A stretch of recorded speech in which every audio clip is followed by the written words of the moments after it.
നമസ്കാരം. ഡിവൈൻ റൂട്ടിലേക്ക് എല്ലാവർക്കും സ്വാഗതം. ശ്രീ മഹാവിഷ്ണുവിന് ഏറ്റവും വിശേഷപ്പെട്ട മാസമാണ് വൈശാഖ മാസം. മാധവന് പ്രിയങ്കരമായതിനാൽ മാധവ മാസം എന്നും അറിയപ്പെടുന്നു. വൈശാഖ മാസം മുഴുവനും ഭഗവാൻ ലക്ഷ്മി ദേവിയോടൊപ്പം ഭൂമിയിൽ സന്നിധനായിരിക്കുമെന്നാണ് വിശ്വാസം. വൈശാഖ മഹാത്മ്യത്തെപ്പറ്റി സ്കന്ദപുരാണം, പത്മപുരാണം എന്നിവയിൽ വിശദമായി പ്രതിപാദിക്കുന്നുണ്ട്. 2025 ഏപ്രിൽ 28 തിങ്കളാഴ്ചയാണ് ഈ വർഷത്തെ വൈശാഖ മാസം ആരംഭിക്കുന്നത്. വൈശാഖ മാസം 2025 മെയ് മാസം 26 തിങ്കളാഴ്ച വരെയാണ് ഉള്ളത്. വൈശാഖ മാസത്തിൽ എന്തൊക്കെ കാര്യങ്ങൾ ചെയ്താലാണ് മഹാവിഷ്ണുവിൻ്റെ അനുഗ്രഹം ഉണ്ടാവുക എന്നതിനെക്കുറിച്ചാണ് ഇന്നത്തെ വീഡിയോയിലൂടെ പറയുന്നത്. അതിനു മുമ്പ് ആദ്യമായിട്ടാണ് ഈ ചാനൽ കാണുന്നതെങ്കിൽ ഒന്ന് സബ്സ്ക്രൈബ് ചെയ്യണേ. വീഡിയോ ഇഷ്ടമാണെങ്കിൽ ലൈക്ക് ചെയ്യാൻ മറക്കരുത്. സർവ്വവിദ്യകളിൽ ശ്രേഷ്ഠമായത് വേദവും, സർവമന്ത്രങ്ങളിൽ ശ്രേഷ്ഠമായത് പ്രണവവും, സർവവൃക്ഷങ്ങളിൽ ശ്രേഷ്ഠമായത് കൽപ്പവൃക്ഷവും, സർവപക്ഷികളിൽ ശ്രേഷ്ഠമായത് ഗരുഡനും, സർവനദികളിൽ ശ്രേഷ്ഠമായത് ഗംഗയും, സർവരത്നങ്ങളിൽ ശ്രേഷ്ഠമായത് കൗസ്തുഭവും, സർവമാസങ്ങളിൽ ശ്രേഷ്ഠമായത് വൈശാഖവുമെന്ന് സ്കന്ദപുരാണത്തിൽ പറയുന്നു. വൈശാഖ ധർമ്മങ്ങളിൽ പ്രഭാത സ്നാനവും നാരായണ നാമജപവും പാവങ്ങൾക്ക് ദാനവുമാണ് അത്യുത്തമം എന്നാണ് വിശ്വാസം. 6 നാഴിക പുലരുന്നുവരെ ജലാശയങ്ങളിൽ എല്ലാ ഗംഗാദേവിമാരുടെയും സാന്നിധ്യം ഉണ്ടാകും. ജപം, ഹോമം, പുരാണ പാരായണം, സജ്ജന സംസർഗം എന്നിവയും വൈശാഖകാലത്ത് അത്യന്തം ഗുണപ്രദങ്ങളാണ്. വൈശാഖ മാസത്തിൽ അതിഥിയെ ഭഗവാനായി സങ്കല്പിച്ച് സ്വീകരിക്കണമെന്നാണ് സങ്കല്പം.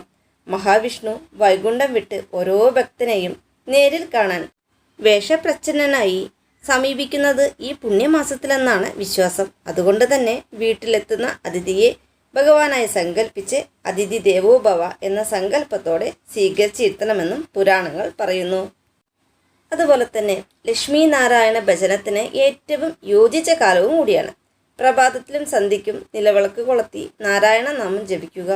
വിഷ്ണു സഹസ്രനാമം, നാരായണീയം, അഷ്ടാക്ഷരി മന്ത്രമായ ഓ നമോ നാരായണായ, ദ്വാദശാക്ഷരി മന്ത്രമായ ഓ നമോ ഭഗവതേ വാസുദേവായ, ഭാഗവത പാരായണം, മഹാലക്ഷ്മി അഷ്ടകം, കനകധാരസ്തവം എന്നിവ പാരായണം ചെയ്യുന്നതിലൂടെയും ജപിക്കുന്നതിലൂടെയുമെല്ലാം മാധവ മാസക്കാലത്ത് അഭിഷ്ടസിദ്ധി നൽകും.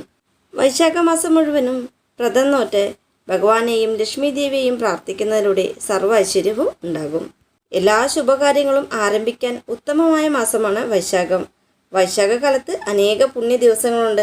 ആദ്യം തന്നെ അക്ഷയ തൃതീയ, ബലരാമൻ്റെ ജന്മദിവസം, പരശുരാമ അവതാരം, അന്നപൂർണേശ്വരി അവതാര ദിവസവും അക്ഷയ തൃതീയ ദിവസം തന്നെയാണ്.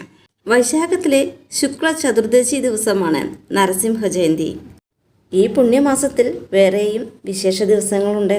ആദിശങ്കരൻ്റെ ജന്മദിനമായ ശങ്കര ജയന്തി, ദത്തത്രേയ ജയന്തി, ബുദ്ധപൂർണിമ തുടങ്ങി ഒട്ടേറെ പ്രധാന ദിനങ്ങളാൽ സമ്പന്നമാണ് വൈശാഖ പുണ്യമാസം. ഓരോരുത്തരുടെയും ജീവിത സാഹചര്യം അനുസരിച്ച് വ്രതമെടുക്കാവുന്നതാണ്. സാധിക്കുമെങ്കിൽ വൈശാഖ മാസം മുഴുവനും പ്രഭാത സ്നാനം നടത്തി ഒരു മാസം മുഴുവനും നോൺ വെജ് ഒന്നും കഴിക്കാതെ വൈശാഖ വ്രതം അനുഷ്ഠിക്കാവുന്നതാണ്. ഇതിന് സാധിക്കാത്തവർ അക്ഷയ തൃതീയ, ശുക്ലപക്ഷ ദ്വാദശി, പൗർണമി എന്നീ 3 ദിനങ്ങളിൽ വ്രതമനുഷ്ഠിച്ചാൽ വൈശാഖം മുഴുവനും വ്രതമനുഷ്ഠിച്ചതിന് തുല്യമാണെന്നും പുരാണങ്ങൾ പറയുന്നു. മഹാവിഷ്ണുവിൻ്റെ പല പ്രധാന അവതാരങ്ങളും വരുന്ന ഈ വൈശാഖ മാസം വിഷ്ണു പ്രീതിക്ക് ഉത്തമമെന്നാണ് വിശ്വാസം. വൈശാഖ മാസത്തിലെ പ്രഭാത സ്നാനം അത്യുത്തമമാണ്. എല്ലാ നദികളിലും ജലാശയത്തിലും പുണ്യനദികളുടെ സാന്നിധ്യം ഉണ്ടാകുമെന്നാണ് വിശ്വാസം. വൈശാഖ മാസം മുഴുവനും വ്രതം അനുഷ്ഠിക്കാൻ സാധിച്ചില്ലെങ്കിലും വൈശാഖ മാസം മുഴുവനും പ്രഭാത സ്നാനം നടത്തുകയും നാരായണ നാമം ജപിക്കുകയും ചെയ്യൂ. പ്രഭാതം പുലരുന്നതുവരെ ജലാശയങ്ങളിലെല്ലാം ഗംഗാദേവിയുടെ സാന്നിധ്യം ഉണ്ടാക്കുമെന്നാണ് വിശ്വാസം. അതിനാൽ ബ്രഹ്മമുഹൂർത്തത്തിൽ ഉണർന്ന് കുളിച്ച് നിലവിളക്ക് തെളിയിച്ച് നാമജപം നടത്തുന്നതും അത്യുത്തമം. പ്രഭാത സ്നാനം, ജപം, ദാനം, ക്ഷേത്ര ദർശനം എന്നിവ ഈ മാസത്തിൽ അനുഷ്ഠിക്കുന്നതിനും ജപത്തിനും പൂജയ്ക്കും ക്ഷേത്ര ദർശനത്തിനും വഴിപാടുകൾക്കും ദാനകർമ്മങ്ങൾക്കുമെല്ലാം 10 മടങ്ങ് ഫലം ഉണ്ടാകും. ചില ചിട്ടകൾ പാലിക്കുന്നതിലൂടെ വർഷം മുഴുവനും ഐശ്വര്യം നിലനിർത്താൻ സഹായിക്കും. Thanks for watching.